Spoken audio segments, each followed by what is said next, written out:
ನಮಸ್ಕಾರ ಎಲ್ಲರಿಗೂ. Welcome to Pradeep vlogs. ಇದು ನನ್ನ DJI ಮೈಕ್ ತೊಗೊಂಡ್ಮೇಲೆ ಫಸ್ಟ್ ವ್ಲಾಗ್ ಅಂತಲೇ ಹೇಳ್ಬೋದು. ಗೊತ್ತಿಲ್ಲ ಹೆಂಗೆ ಬರುತ್ತೆ ಏನು ಕತೆ, trying for the first time. ಏನು ಸ್ಪೆಸಿಫಿಕ್ ಟಾಪಿಕ್ ಅಂತ ಇಲ್ಲ ಮಾತಾಡೋಕ್ಕೆ. ಜಸ್ಟ್ ಡ್ರಾಪ್ಡ್ ಮೈ ಡಾಟರ್, ನನ್ನ ಮಗಳನ್ನ ಜಸ್ಟ್ ಸ್ಕೂಲ್ ಬಿಟ್ಟು ಆಫೀಸ್ ಕಡೆ ಹೊರಟಿದ್ರಿ. ನಮ್ಮ ಆಫೀಸ್ ಬಂದ್ಬಿಟ್ಟು ಎಲ್ಲೋ ಬೆಳ್ಳಂದೂರಲ್ಲಿ ಹತ್ರ ಇದೆ. HSR ಇಂದ ಬೆಳ್ಳಂದೂರು ನಿಮಗೆ ಗೊತ್ತು ಹೇಗಿರುತ್ತೆ ಅಂತ. As usual it will be crowded. Traffic ಸ್ವಲ್ಪ ಜಾಸ್ತಿ ಇದ್ದೇ ಇರುತ್ತೆ. Sorry for the burp.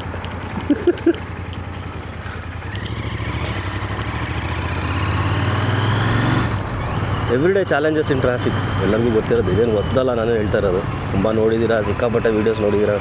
There are thousands and lakhs of videos on YouTube. ನಮ್ಮ ಜನಗಳಿಗೆ ಏನೇ ಎಜುಕೇಷನ್ ಕೊಟ್ಟರು ಕೂಡ, ಎಷ್ಟೇ ಎಜುಕೇಟ್ ಮಾಡಿದ್ರು ಕೂಡ ರೈಟ್ ಟರ್ನಿಂಗ್ ತೊಗೋಬೇಕು, ಲೆಫ್ಟ್ ಟರ್ನ್ ಹೇಗೆ ತೊಗೋಬೇಕು, ಹ್ಯಾಂಡ್ ಸಿಗ್ನಲ್ಸ್ ಯೂಸ್ ಮಾಡಬಾರ್ದು, ಮತ್ತು ಆಲ್ವೇಸ್ ಯೂಸ್ ಇಂಡಿಕೇಟರ್ಸ್. ಅದೆಲ್ಲ ಫಾಲೋ ಮಾಡ್ತಾರೆ, but most of the people, ತುಂಬ ಜನ ಫಾಲೋ ಮಾಡಲ್ಲ ನಾನು ನೋಡಿದಾಗೆ. ಅದರಲ್ಲೂ ಒಂದು ಸ್ಪೆಸಿಫಿಕ್ ವರ್ಗ ಅಂತ ಇದೆ. ಆ ವರ್ಗ ಏನಂತ ನಾನು ಮೆನ್ಷನ್ ಮಾಡಲಿಕ್ಕೆ ಹೋಗಲ್ಲ. ಅದು ಅರ್ಥ ಆಗೋರ್ಗೆ ಅರ್ಥ ಆಗುತ್ತೆ. ಹೀಗೆ ಮಾಡೋದ್ರಿಂದ ಎಷ್ಟು ಜನಗಳಿಗೆ ತೊಂದರೆ ಆಗುತ್ತೆ ಅನ್ನೋದು ಸ್ವಲ್ಪ ಯೋಚನೆ ಮಾಡಬೇಕಾಗುತ್ತೆ. ಈ ಮೆಂಟಾಲಿಟಿ ಯಾವ ಲೆವೆಲಿಗೆ ಬಂದುಬಿಟ್ಟಿದೆ ಅಂತಂದರೆ, ಬಿಡು ಅವನಿಗೆ ತೊಂದರೆ ಆದ್ರೇನು, ನಾವೇನು ಮಾಡೋಕ್ಕಾಗುತ್ತೆ,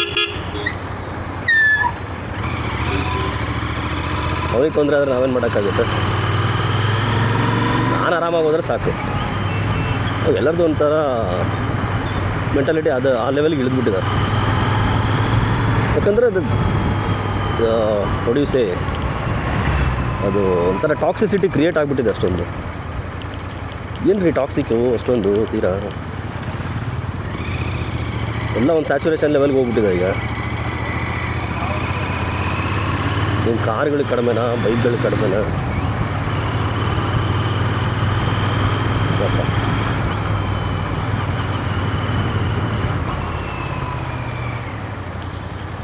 ನಿಮಗೆ ಗೊತ್ತಿದೆ ಹೆಂಗಿರುತ್ತೆ. ಒಂದು ಸಣ್ಣ ಪಾಸ್ ತೊಗೊಳ್ಳೋಣ, 2 ಮಿನಿಟ್ಸ್.